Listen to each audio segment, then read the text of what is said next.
It's time to take command with former NFL tight end Logan Paulsen and former Commanders beat reporter Craig Hoffman. What's up? What's happening? Welcome in. It's the Take Command Podcast Jumbo Preview 2025 Season Edition. That's Logan Paulsen. I am Craig Hoffman. That's right, Logan. It's an early week pod. We're not doing a mailbag, but we are going to answer a whole lot of questions. All of them, in fact, about what the Commanders could be in 2025. Can you believe it? Training camp's here. No, I mean, it's so funny when you start the offseason, you're like, man, we got so much time. And then it's just like the blink of an eye and you're here. We're talking about football, we're getting ready for the season, which is obviously very exciting, but it does rip by very quickly. It does. So we're recording this. I feel like this is relevant to timestamp this. It's 8:40 a.m. on Tuesday morning, July 22nd. The reason I say that is because obviously we're waiting on Terry McLaurin news. Don't know that we're going to get it, but we are waiting on it. We are going to get Terry McLaurin news on some way. Like, I don't know that we're going to get a contract signed, but we're going to figure out whether he's holding out, holding in. Is there a trade request? Like, there'll be something today for sure as we figure out whether or not he reports to camp. And then Adam Peters and Dan Quinn are speaking this afternoon. So we'll have full reaction to that on the Hoffman Show, as well as all our other shows on the Team 980 and 106.7 The Fan. The other big story that's obviously floating out there is all the name and stadium stuff. We're not going to tackle that at all on this show today. We have had plenty of coverage of that on the radio stations as well. But like, this day is designed to be our preview, and we're going to stick to that. So if you're looking for coverage of that story, there's great places to find it. It's just not going to be here on Take Command today. So with that, Logan, the first thing that we want to talk about was the Von Miller signing, because we haven't had a chance to do it. We've both watched some tape on Von Miller. We are ready to talk about what he is at age 36. The first interesting thing, I think, is he is listed as an outside linebacker in the same exact way that Dante Fowler was last year. And to me, that is not coincidental. Like, obviously, Von has played stand-up most of his career as opposed to like a 4-3 edge. But he's an edge guy. But I do feel like the role will be fairly similar of what Dante Fowler had last year or was supposed to have last year. We know Fowler wound up playing a lot more due to injury and the fact that he played pretty well. But when you look at Von Miller on tape at the age of 36, you look what he did last year in Buffalo, yet another year removed from the ACL. What did you see from him, and what does he have left in the tank? Yeah, I mean, I think the role you described is perfect for him, and I think that's exactly what you see on tape. I think that's like when you watch the Buffalo film, like you just like pull a clip, pull a game, right, and it has all his plays kind of parsed out, has the down and distance on there. They all say third down for the most part. Yeah. So like they were using him in the way that I think the Commanders are going to use him. Like you're looking for a guy who, again, I think he could still play on first and second down, but he's 36 years old. So how many reps do you want him taking in that capacity? And then in a game that's a pass-driven league, like, how do we affect the passer? And I think he's a guy that can still get that done. You know, I think he had 8 sacks, 7 sacks last year, something like that. I don't remember off the top of my head, but it's not an insignificant number for the amount of snaps that he's actually rushing the quarterback. And so I do think you get a guy who can win a one-on-one, and I think that's important. And I think he understands kind of the nuance of rushing the quarterback still, right? He understands like when the tackle is over leveraged, when he's not sitting on the line, when he can use that great spin move and get inside. He's still got enough vertical juice to win the edge. And he's got enough length and enough power to kind of bull and get after some people. So I think, again, he's not like, I think about Von Miller when I played against him, which was, 2012, 13, 14, and he was maybe the best defensive player in the league. He's definitely not that guy anymore, but he still has something to him, right? He's one of the better athletes to play outside linebacker in a long time. And I think that shows up. He has an athletic surplus. And really what you're getting is the pass rushing nuance, right? You're getting a guy who understands how to win multiple situations in a game. He understands, and he kind of seems to make the plays in the big moments, like, which is something that I think we've talked about that a lot with like the great players like him, TJ Watt. Like, these guys just have a knack for doing it. Aaron Donald, famously in the Super Bowl, but also many other times. Like, when you need it, those are the guys that figure out a way to get it done.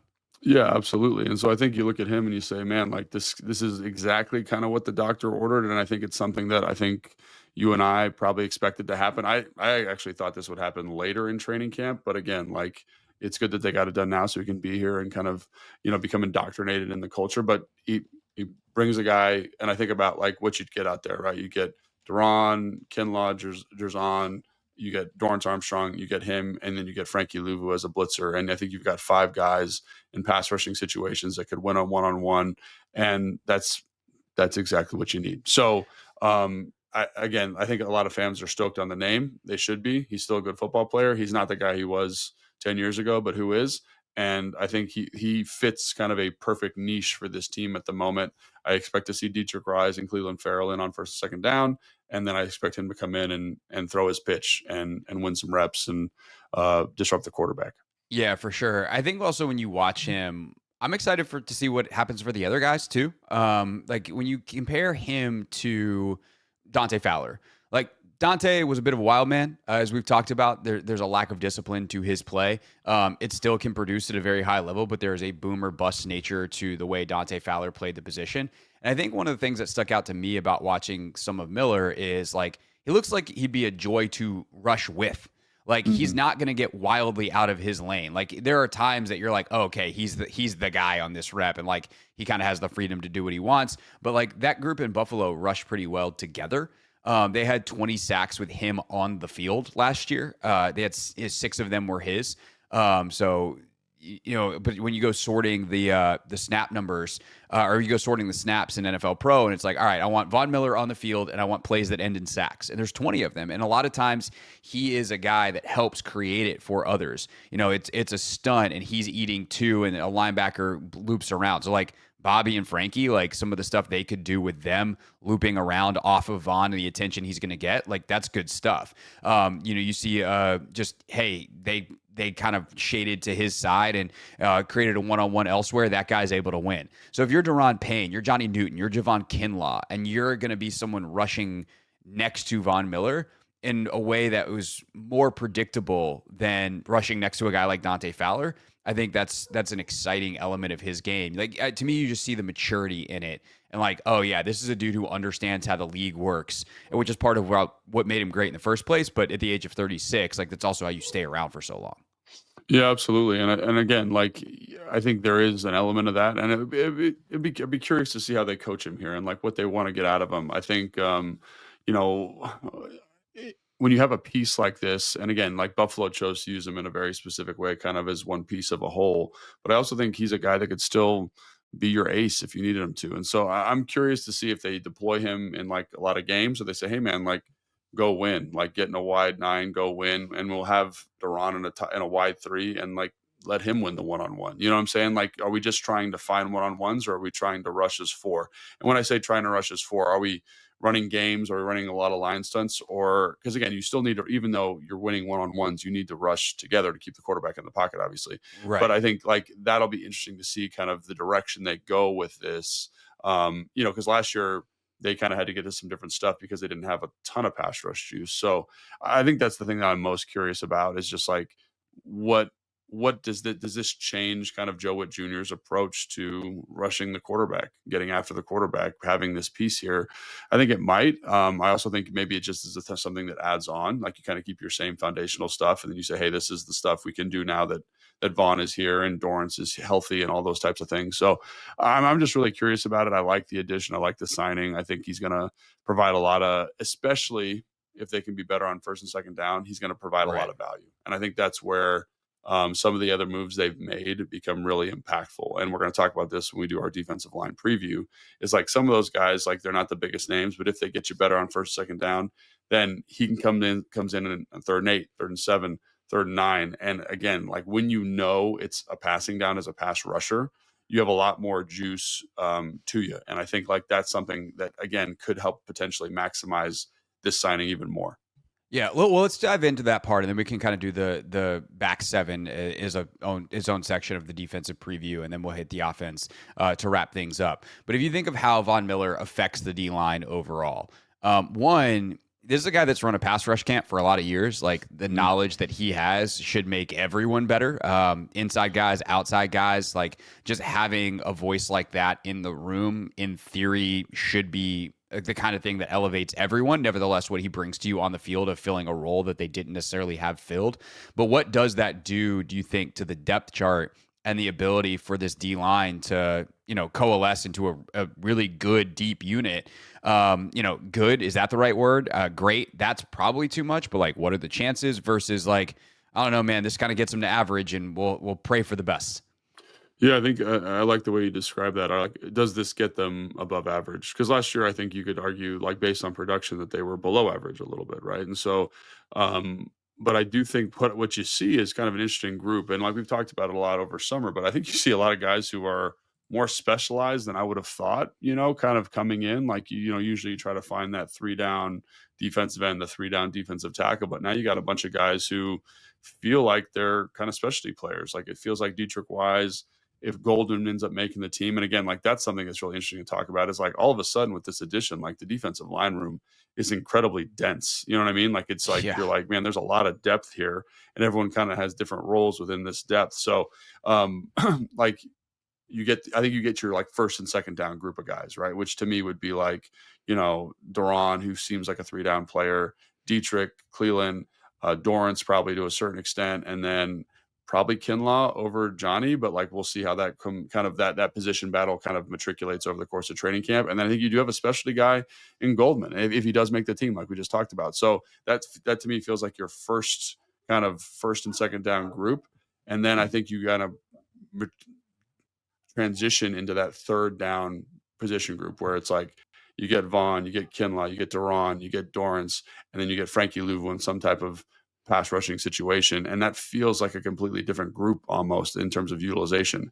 But that first group needs to do well. And that's the other thing I'm so interested about with regards to training camp is like, who is in that group? Because right now it feels like Cleland, Dietrich, Dorrance are kind of the guys that I'd use there, but maybe Holmes makes a push and kind of finds the rotational Jalen Holmes is the element. guy, like if I was going to highlight someone, considering how he played last year and the way he played, Jalen Holmes feels like he should be in that first and second down group. Like he was really good as an edge setter last year. Like he plays hard, he plays physical. Maybe not the most talented guy in the world pass rush wise, but like he feels like he should be in that group. And again, like this is one of those things that's kind of tough because like look at the contract values and like look at how they kind of like he started the season. Did he start on practice squad, or he kind of was like up and down? I think he did. I think he started on practice squad and then got elevated. And so do you feel like you could get him to practice squad? And like that's where, in terms of like 53-man roster projection, like Dietrich is a guy that kind of sought out. They didn't pay him a ton of money, but they paid him enough, right? We haven't even talked about Jacob Martin in terms of his pass rush upside. He feels like another guy that could be kind of in that third down pass rush group. But I went back and watched some of his stuff with the Bears. Like he did some nice stuff on first and second down as well. So that to me, this group is really interesting because it really comes down to roles and utilization. And I think Von Miller's addition is kind of this stone in the lake that's causing all these ripple effects. And I think could change the dynamic of how you view this group. So I don't know. It's interesting because I do feel like there's like two teams that need to be made here on the defensive line. One is the group on first and second down, and one is the third down group. And I think Vaughn is, just based on the number he got at signing, $6 million guaranteed, total of $10 million. He feels like the guy that's going to kind of be an anchor of that pass rushing group. But in terms of the other players, I think there's still a lot of competition and a lot of roles that need to be identified, which again, I think is really interesting and really compelling in terms of something to watch for training camp. Yeah, Carl Davis, Sheldon Day obviously played really well for guys that kind of came in last year. They're going to fight for some of those interior spots. Martin's the guy, like if I'm Jacob Martin and I see the Von Miller signing, I go, damn it. Like because he's the pass rush specialty guy and he was kind of the only one in that realm. And now, he's going to be competing with Von Miller, but also with Javonte Jean-Baptiste. Like Andre Jones Jr., who made the team last year and is still around, even though he was a 7th round pick in Rivera's last year. But like his special teams value is pretty high because he's really fast and runs down and plays hard on teams. So there's some interesting guys. Norrell Pollard had a very nice camp last year. He's still floating around on the back end. So there is, probably like 14 guys fighting for 9 spots. And like, the top 7 or 8 are probably taken. But I do think this is a very, very interesting group. I also wonder how thin they go at linebacker to create some more space. So we're going to do a a 53-man roster projection on the radio show today, and I have no idea how that's going to pan out still. Because, AKA, I haven't done it yet. We haven't pre-done it. We're going to do it live. That's what we do on the radio, Logan. We do it live. Anything else on the D-line that we want to hit before we get into the back seven? Yeah, and I think we kind of touched on this already. I think there's a lot of solid football players, but it's roles, it's opportunities, and kind of how the staff sees these guys. And I think that's something that is maybe different than was last year. We were talking about this in the production meeting. It's not like there's like a position battle, but it's like, who's going to be the starting first down defensive end? Like, that is an interesting kind of conversation because we don't really know. I mean, like, you can assume, but Dorrance is going to be on one side. Who's on the other? Yeah, and so like, how does that go? And then who's going to be the nose guard, right? Because I'm assuming Duran's going to play 3 technique. Is it Kinlaw? Do they kind of flip flop those roles? Like, that's going to be interesting too. So that's interesting. You think Duran's going to play 3 tech? For years he's been stuck as the 1 because John was playing the 3 techs. You think he's going to flip over? I think if I think about who my best defensive lineman is at the moment, it's probably Duran's in the conversation. And where do you put your most impactful interior defensive player? You put him at 3 technique, right? And so and that's interesting because I also think that Kinlaw, for an example, is a better 3 technique than a shade, right? I think Drazan's a better 3 technique than a shade. And this is something that Dallas kind of ran into for years. You had a bunch of 3 techniques, but you didn't have a true nose, so like that's where, Goldman is interesting to me because it's like, he is a true nose, but like, they didn't pay him a ton of money to come in. He wasn't at OTAs. He wasn't at minicamp. Like, he feels like the thing they absolutely have to have in this defense to be good against the run on first, second down. But do they say, hey, we want to be fast, we want to be versatile, we want to be athletic on the interior? And again, those are the decisions that right now you can speculate about, but you don't really get concrete information until you start watching training camp practice. So that to me is why this group is so interesting. It's like, because there's not like battles necessarily, but there's spots open. Who's the nose guard? Who's the other defensive end? Those are going to be interesting position battles because I think it could be Holmes, it could be Duchik, it could be anybody, right? And then who's going to kind of solidify themselves as that pass rushing subgroup? And like, do you have to keep more guys on the defensive line to get that done? So like, do you keep 10? Do you keep 11 on the defensive line because you want that the kind of the platooning of the groups? And again, when you're doing a roster prediction, these are things you have to consider big time. But I do think it's more interesting than I think a lot of people want to give credit for. For sure. And then, there was times at last year when like it was Day and Duran, like that was the better combo. Because like Sheldon Day just did his job as a pro and not going to be an impactful playmaker, but like he'll eat a double team. And so like, what kind of combos do those down roster guys have on first and second down, especially first down, to make this all kind of come together and coalesce? All right. Offense and defense preview coming. Let's get to the back seven on the defensive side here on Take Command.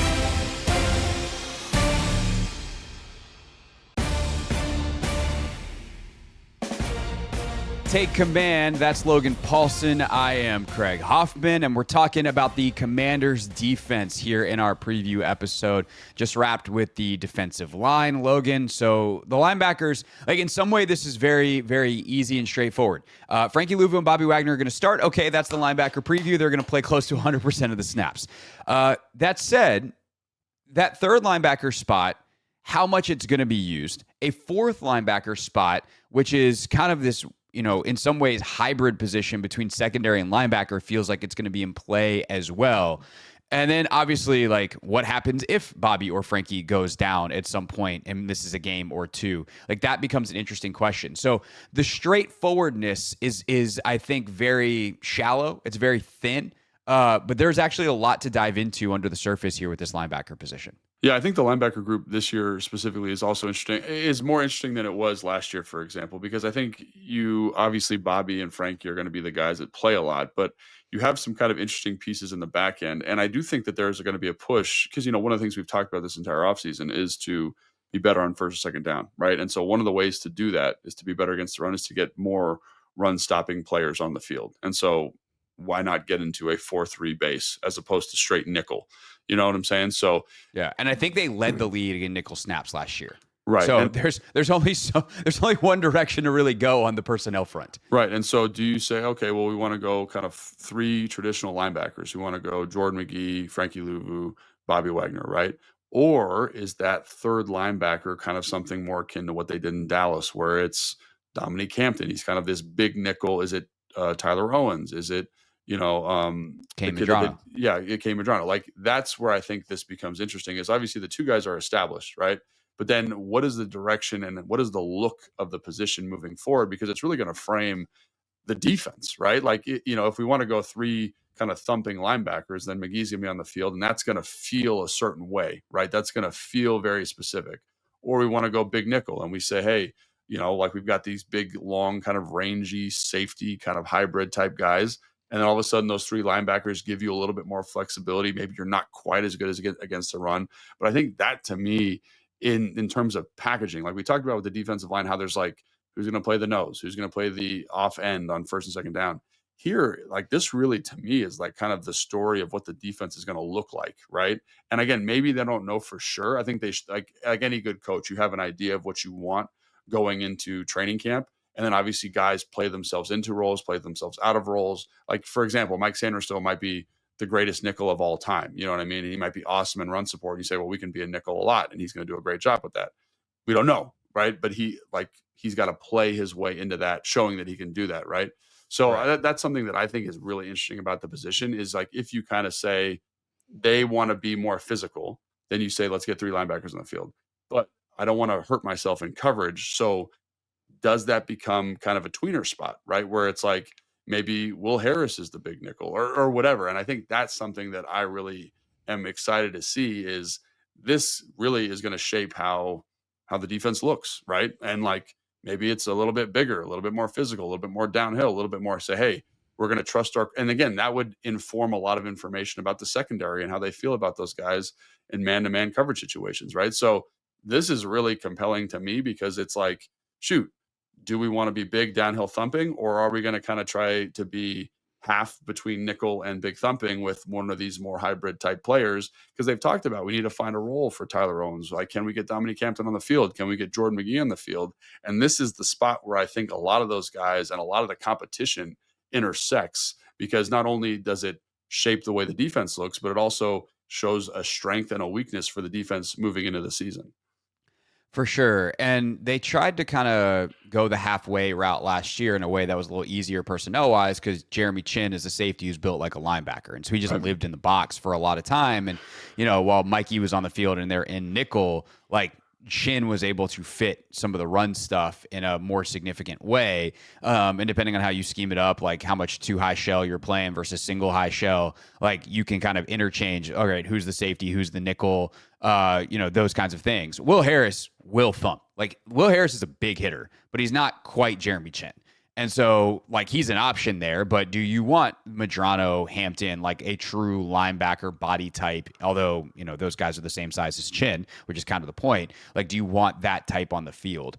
I think then the other big question to me at this second level is like, also, what do these guys look like in coverage? Like, because if Jordan McGee can cover and you can Which I think play he can. I'm not saying decent coverage, yeah.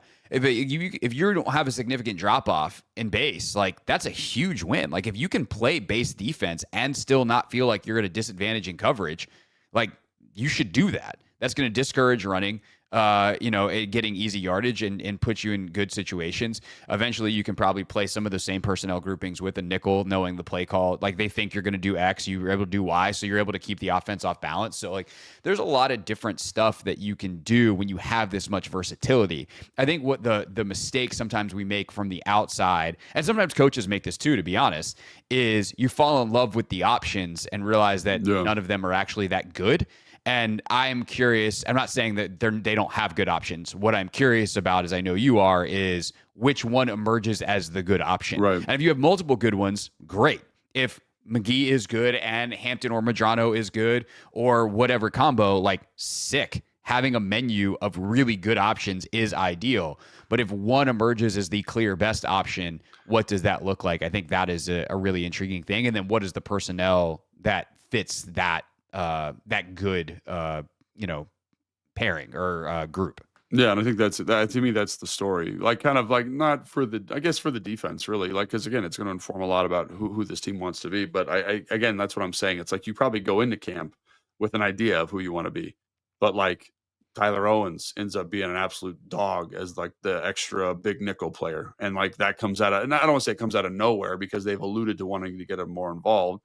But like, we're Right. talking about linebacker body types here, and he's the guy that ends up getting the job. Right. So, and again, like that's where training camp, that this is why it's important, right? We put the pads on, we see what guys can do in these new roles, right? Because again, he played true safety special teams guy last year, right? And he was in the box in the preseason a little bit, but he was there as a safety. Like this is going to be a different ball of wax. You got a rookie in Cam Medrano.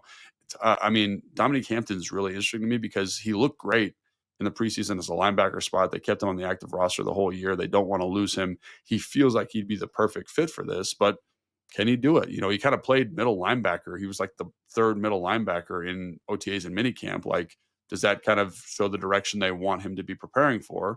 And then obviously Jordan McGee, who again, I like, but he was hurt a lot They last love, year. So they love him. Can he kind of figure that spot out, and can he cover? Because like when you watch him at Temple, like he's got some range, he's got some ability. And so I think this is the defensive line stuff is interesting for sure. But I think this is where this is the identity of the defense at this level, right? Because of the flexibility of that third element.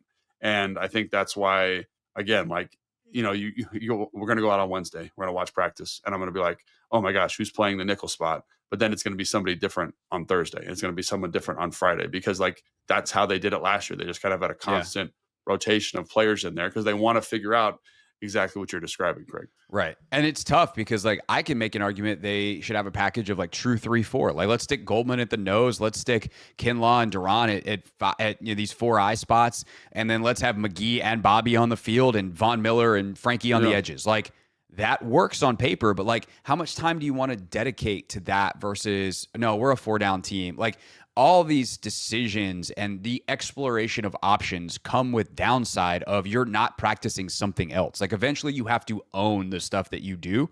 And every second you try, or every rep that you spend trying something new is a rep you could be spending owning something that you've already done. And you've got to make those, that is coaching at the NFL level, is deciding how much experimentation is worth it, how much variety is worth it versus how much do we just own the stuff that we know we're going to do. And because there are so many different potential body types, so many different, because even Medrano versus Owens versus Hampton, and we're talking about kind of a fourth, if McGee's in his own box as a third linebacker, we're talking about a fourth linebacker that could help shape this defense. It's an interesting spot to be in. But also do they have a package where a dime package where maybe they take Bobby off the field or Frankie off the field in a third and long situation? So I think there's a lot to chew on there. And then, as you mentioned, there's how that interacts with the secondary. I think the corner spot's pretty straightforward at this point. I think Mikey's going to get his shot at the nickel. Jonathan Jones will back him up. You've got Trey Amos on the outside and Marshawn on the outside. And as long as all those guys play well in camp, they don't get smoked by someone else, those are going to be the starters. I think it becomes interesting if one of those guys doesn't play well, specifically, Lattimore's going to play pretty much no matter what. If he's not good, that's a whole separate conversation. We can cross that bridge when it comes. But I think if Amos isn't ready yet, what they do becomes pretty interesting. Do you kick Mikey back outside and put Jones in the slot? Do you just put Jones on the outside? So that becomes interesting. Noah's still floating around, he's the depth piece, but I think the corner spot, and to it, the 2 starting safeties with Quan and Will Harris, that's all pretty straightforward.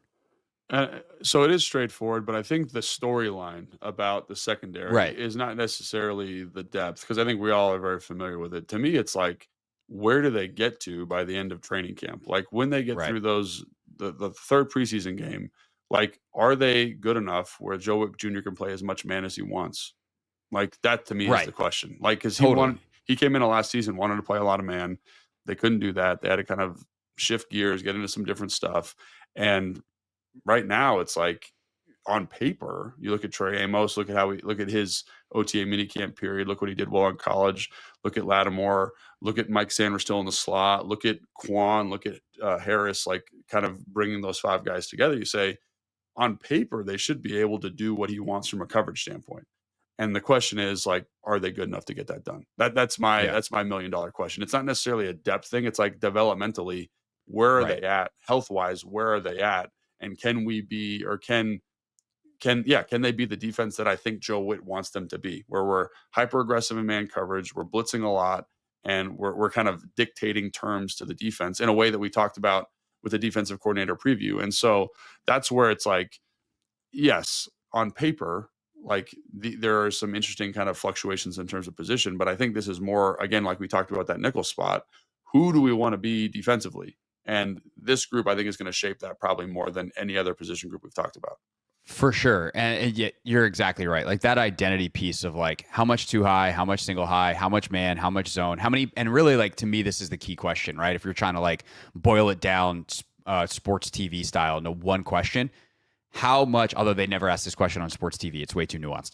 How many bodies do you have in coverage? Yeah. Like on a regular basis versus how many can we commit to blitzing? And again, maybe they don't have to do as much in terms of the committing to blitzing because of a guy like Von Miller. Like this is where it all kind of comes together.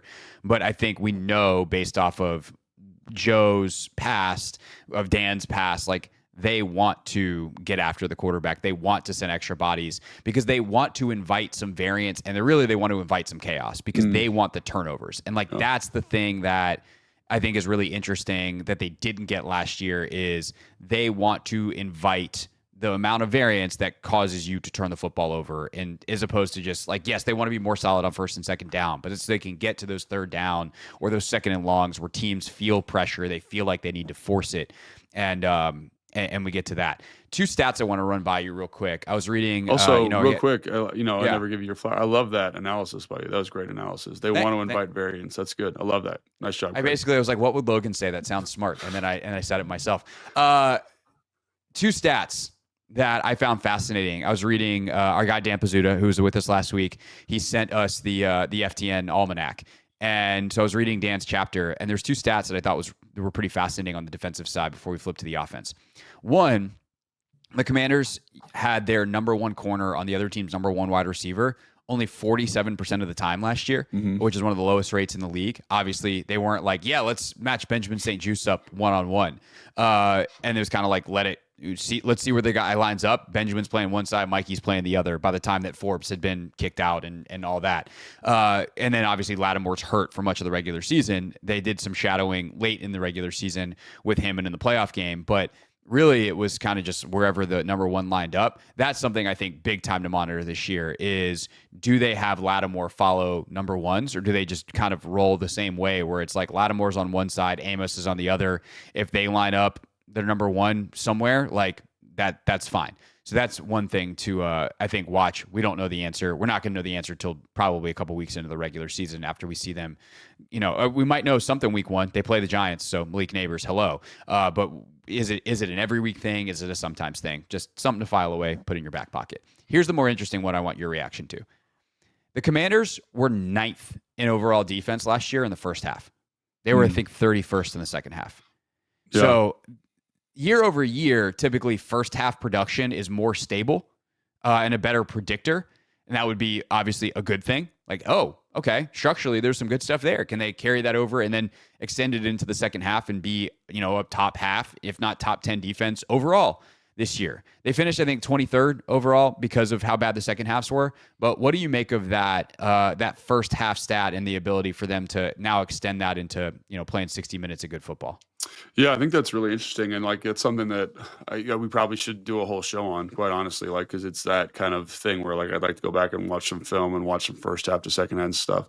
I think one of the things that sticks out to me, just kind of thinking through like teams that I've been on that have had similar issues, is like, if you're playing with a lead going into the second half of a ball game, like that's where you really want to be hunting as a pass rushing team, right? That's where you really want to have teeth to that group.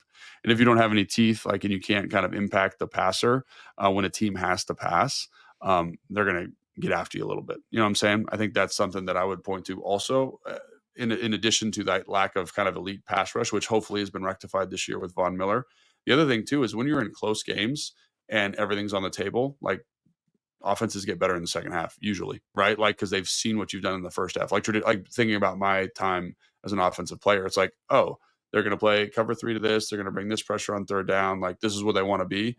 now we can adjust and we can go, and we don't have to get out of our base game plan. So I think, think about all the 1-score games they were in. Think about how aggressive offenses are in those situations. Think about kind of what's on the table and how hard it is to defend those teams.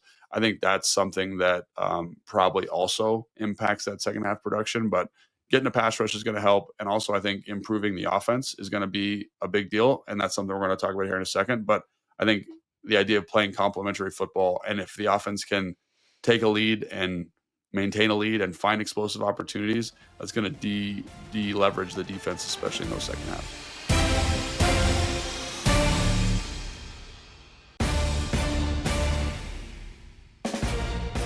Take Command Podcast, Super 2025 Preview Edition. Again, all football on the show today. If you want more on the RFK Stadium latest and all of the news around that, I actually have an update from when we started recording, Logan. You ready for this? Yeah.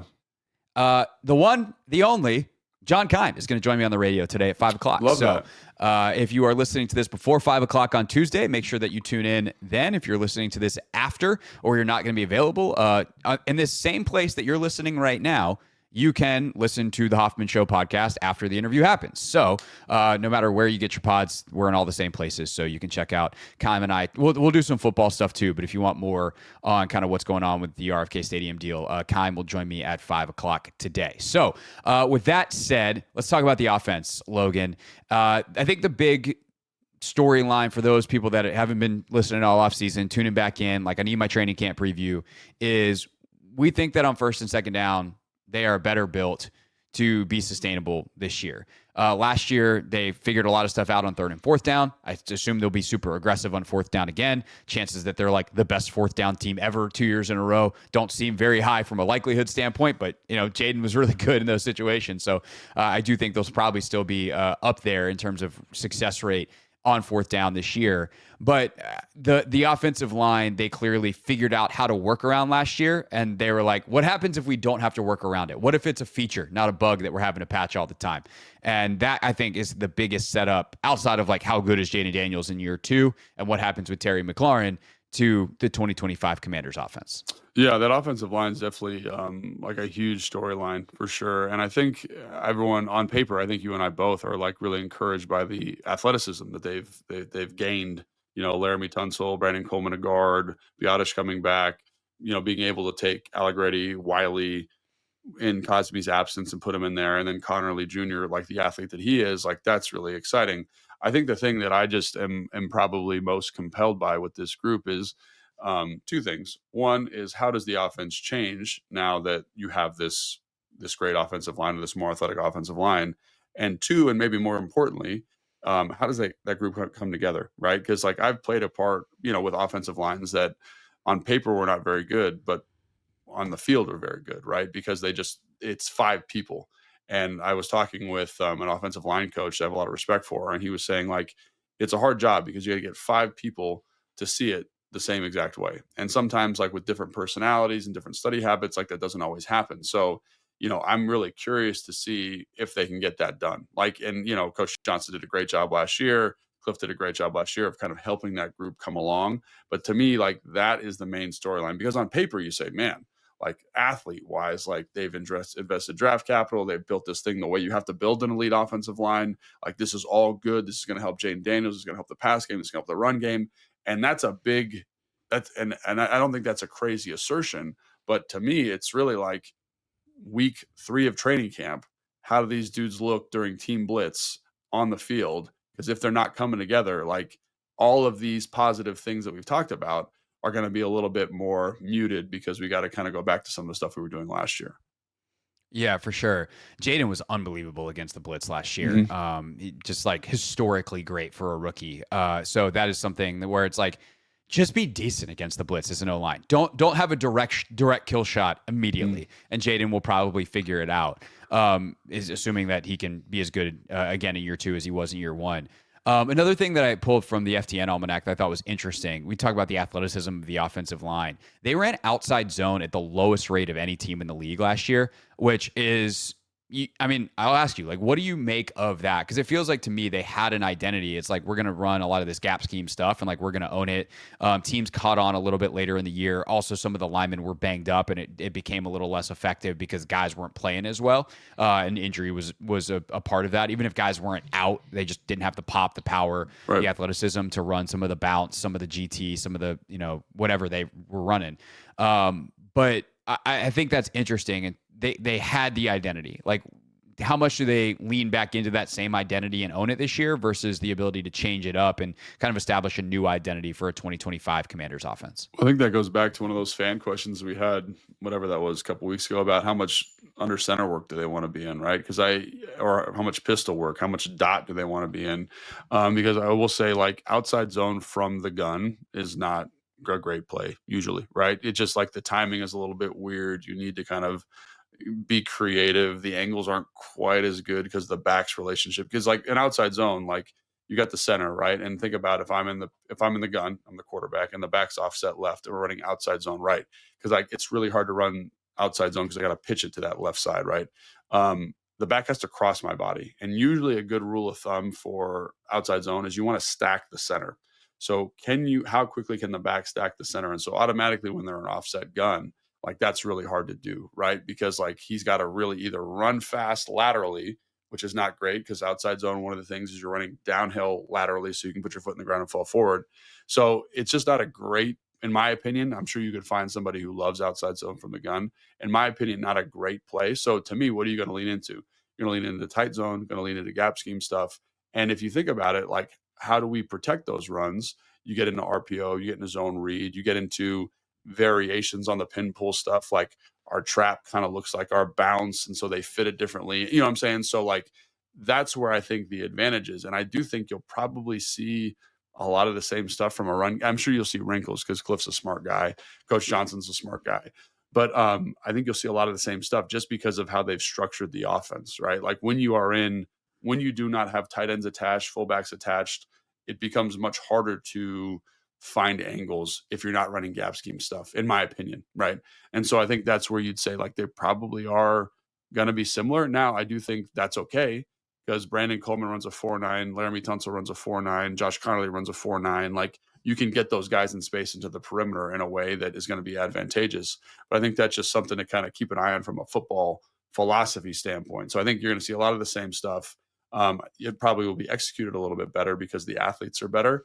And then I think you add on the pass protection element, which to me is the main thing that they're bringing, because we talked about being better on first, second down. Them being better in pass protecting situations is going to help you access the middle of the field a little bit more. So Yeah. again, that's kind of where I think the real advantages of the offensive line improvements. Yeah, I think what you just talked about of how the offense goes together, where it's like they can still, like a lot of teams, why outside zone, or one of the reasons outside zone is so popular is like it's one of the easiest actions to play action off of. Like you get that nice extension. Oh, look, the ball. Oh, I pulled it. Now, it takes a lot of time. That way receivers can get downfield. But like Cliff did such a nice job last year of saying like, all right, well, we're going to do this like trap pop pass where it's like, it's trap, just kidding. Like we're faking the handoff. But now we've got the protection. We've got a good pocket. We've moved the pocket a little bit. Jaden's mobility is an asset here. Even off a tight zone, because Jaden can boot off of that. Like he's got the mobility that we can still have a cohesive offense. And that allowed them to trick some of that stuff up. Now you have all that stuff still on the table, plus hopefully more just straight drop back where Jaden doesn't have to worry about getting his head blown off because they've got the better pass protection. I think that's a fascinating thing to watch from a structure standpoint, and we'll see how that holds up, obviously, fairly quickly. New York, again, week one, excellent defense, excellent front, so they'll be challenged immediately. From a personnel standpoint, I think, we should rehash quickly, like, if Terry is not here, which I don't think either of us think that is going to happen. Right. But like that is a huge game changer offensively. He is their best downfield threat by a mile. He commands true number one attention. And he, to me, is the key to unlocking everything else in the pass game. Like Debo is less effective if Terry is not there. Obviously, guys like Luke and on down the list, your Jalen Lanes, your Noah Browns, if he's got to take on some of that stuff, it's not going to work as well. And the attention is going to be different. And so some of the other things you're trying to do in the screen game and downfield passing, et cetera, just become, I don't want to say impossible, but they become much, much, much more difficult if Terry is unavailable. When it comes to McLaurin and the contract getting it done, like how far into camp can this go before you're like, okay, we're having a serious effect on the season here? I mean, that's a good question. I mean, I'd probably say all the way to week 1, if I'm being totally like knowing Terry in the limited, my limited interaction with him, like he's a pro's pro, he knows the offense, right? Like, knowing his relationship with Jaden, like I think they'll be able to figure it out. I'm sure Terry's in shape. I think that's the other element that I would point to too. So I think all the way to week 1, you'd probably be okay. I don't think it goes that long, but if it did, I think, like maybe there's a little rust week 1, but just getting him on the field, having him run around, doing what he does well in terms of the physicality at the catch point, like all that stuff's transferable. So I wouldn't be that concerned about it. But again, like it's something that is definitely kind of looming over the team as you walk towards the season. Because again, like he had a special year last year. He did a good job. And so like, if you remove him from the equation, like I do think you can survive, with Noah Brown, but Noah Brown hasn't been healthy for a whole season, basically ever. Right.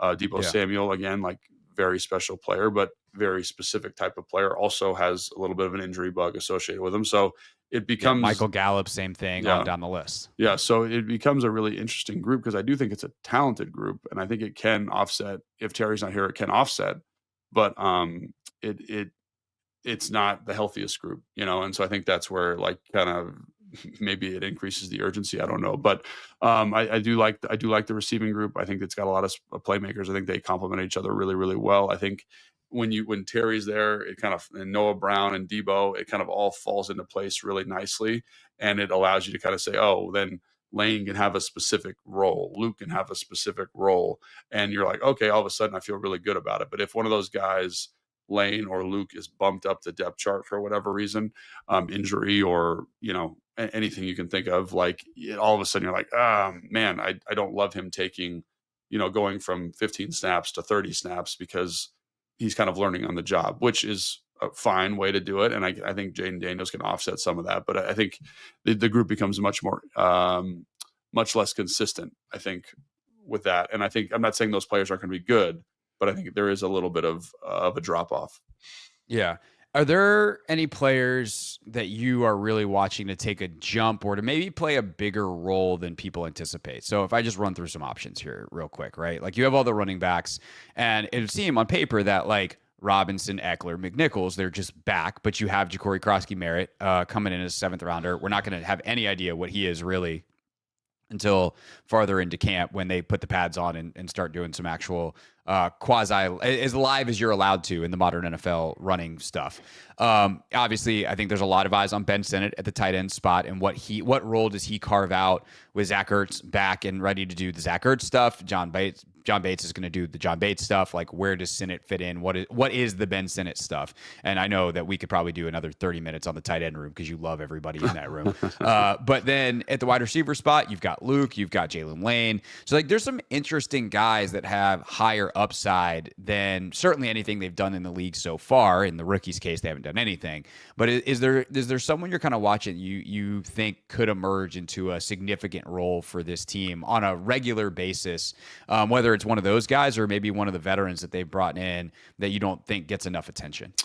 Yeah, that's a good question. I think the one guy of the guys you just mentioned is Merritt, is Ja'Cory Merritt. Like, he's the guy that to me, and again, he's a rookie, so it's not like he's going to take a step necessarily, but he just, like, his college film is so good that I just feel like he's going to find a way into the rotation, into the conversation, let's say, right? And so, like, how much does he end up playing? I have no idea, but he feels like the guy that's kind of most poised to make waves. You mentioned Ben Sinnott. Like, I've talked about Zach Ertz and John Bates and the pros that I think they are and the professionals that they bring and how well they played last year. He's going to have to do a lot to get past those guys, right? And if there's an injury to one of them, like he's gonna have to step in and kind of learn on the job. Also, I think Luke had a really nice offseason, like really nice offseason. So I think he might be closer than I originally thought, like when before the OTA minicamp cycle started. So he's a guy that I think is maybe scratching on like kind of starters kind of minutes. And so we'll see what happens there.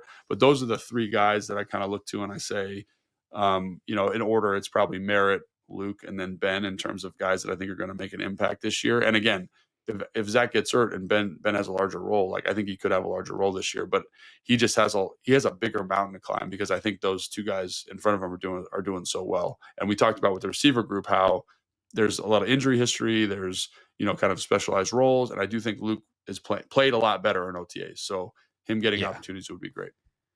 We talked about this in OTAs, but for those that were checked out for the offseason, like he looked like a different athlete. Like on paper, Luke McCaffrey, testing numbers, all that kind of stuff. You're like, wow, this is a pretty special athlete. And then you saw that speed, you saw the quickness, like you saw all that stuff show up in training camp or in OTAs in a way that we just didn't see for him as a rookie. Like the game was fast for him, and now it's like, oh, he's fast for the game. And so if that translates into regular season play, I think that's really exciting. The other, obviously, the one starting position battle that really exists on the team, like obviously we'll see like Gallup and Noah Brown. They're all going to be in a rotation at that wide receiver 2, if you will, spot. Debo's in kind of his own bucket, is whatever he is. He's like the true wide receiver 2, but in terms of the guy who's going to get the second most targets at that position behind Terry. But like the one position battle that actually exists for a starting spot on the roster is going to be at right guard. And that's because Sam Cosmi's injured. The three guys to watch there, Nick Allegretti, who I would say is probably the incumbent guy shifting over from left guard to right guard, but Nate Erbig, who they brought in from Pittsburgh, and then Andrew Wiley kicking down inside. So that's going to be an interesting thing to watch. They seem to have committed to Brandon Coleman at left guard, Connerly at right tackle. Those guys will cross-train a little bit, but I'm excited to see kind of how that plays out. Any other things that you're really watching for offensively? I mean, we haven't even talked really that much about Jaden. We just kind of take it for granted how good he is. But anything else offensively, Jaden, line, otherwise you want to talk about before we wwrap up here? Yeah, I think that's the other thing. Obviously the line is, we talked, to me, that's the main storyline, kind of in conjunction with the receivers, the depth chart there and how that works out, how they come together. But I think Jaden, I'm just curious to see how the offense looks in year 2. Like what steps has Cliff taken to add, you know what I mean? And, to help Jaden grow. And I think he did such a good job of managing what he was asking Jaden to do last year, and Jaden did a good job handling it. So like as a coach, I think this is like for Cliff, like the $1 million question is like, he did excellent with this. I can't keep at this because we have to take a step, but how big is the step and what does the step look like? And so what are we now emphasizing from the playbook, right? Like, we did a lot of quick game, a lot of RPO, a lot of kind of pre-snap run reads. We were really run focused to kind of offload some of that stuff. Do we get into a more of a, kind of traditional NFL model of saying, hey, like we can get into some drop back stuff on first down, right? Because we trust Jaden's going to make the right decision. These are the concepts that he likes to see. Can we call those a little bit more frequently? So that's something that I think is going to be really, really interesting to watch, especially going through training camp. Like what is the offensive staff emphasizing for Jaden to maximize him? And then how does that, because again, we always talk about how it kind of, the offseason kind of goes in phases. You have your OTA mini camp, right, where you kind of try some stuff out. Training camp, you're kind of a little bit more concrete. And then you get into the season, it's like the first 3 games, this worked, this didn't. And then it kind of sets the table for the rest of the year. So that's something that I'm really interested about. And we've talked about some of the things they could do with the offensive line improvement or projected improvement. But yeah, that Jaden is going to be such a big driver and obviously in this team's success. And so like what has the staff, they've done such a good job of insulating him. How do they kind of continue to watch his maturity going into year 2? Because again, we've seen CJ Stroud struggle, right? We've seen guys struggle in year 2. Like how do you kind of make sure that this is a seamless process and you win a bunch of games because he feels very comfortable? Yeah, and as we've talked about a lot throughout the offseason, I don't have a ton of concern that the CJ Stroud thing is going to happen because unlike where Houston had a mess of an offensive line in year 1 and kind of a mess of a structure offensively at CJ, and CJ was able to overcome a lot of that stuff on third down and just like be awesome. Like the Commanders had some of that, but not as bad as Houston did, and they upgraded. Like, they made everything easier, and they improved the structure around Jaden Cliff, a much more experienced and better play caller than Bobby Slowick was. But then I think the other kind of funny thing is, like, we're talking about this structure, and can they more NFL it? They also made the easy buttons better. Yeah. Like, oh, we have Deebo Samuel. Just throw him the ball and watch him run. Like, they want to make sure that those easy buttons still exist, because if you can have success with very minimal risk and easy buttons, why would you have to add and invite more variance and more risk into the offense? And so I think that they understand we're really good at this stuff. Mm-hmm. So, like, if we can have a high reward, low risk, why wouldn't we do that? And a guy like Deebo goes a long way. Jalen Lane in the long run, hopefully, or maybe even the short term, with what kind of weapon and speeds that he's got. That's a guy that is going to be helpful. And then we'll obviously see what they have for Terry schemed up in year 2, assuming that the contract gets done. All right, so that's our show for this week. Hope you feel very ready for training camp. I am on the road and out, so I will not be able to be at training camp, but Logan will be. So I will ask you all of the questions that you want to know of someone of Logan Paulsen's caliber that was at training camp on our show at the end of the week. So we're probably looking at Thursday or Friday for that. So make sure you're subscribed. As soon as the episode hits, you will get it. Of course, you can watch us on YouTube at the Team 980. And at 106.7 The Fan as well. And then next week, we're in it. Like, we're in more training camp stuff, and we will continue to evaluate what's going on. We'll do maybe some roster projections, all that kind of stuff. We might still hit a few mailbag questions, although that's mostly an off-season thing. We have a couple good ones that are saved up, but if you have something you think is relevant, you want to send it in, go right ahead. All right, that's it. That's all for Logan. I'm Craig. Thanks for watching. Thanks for listening, and we'll see you next time on Take Command.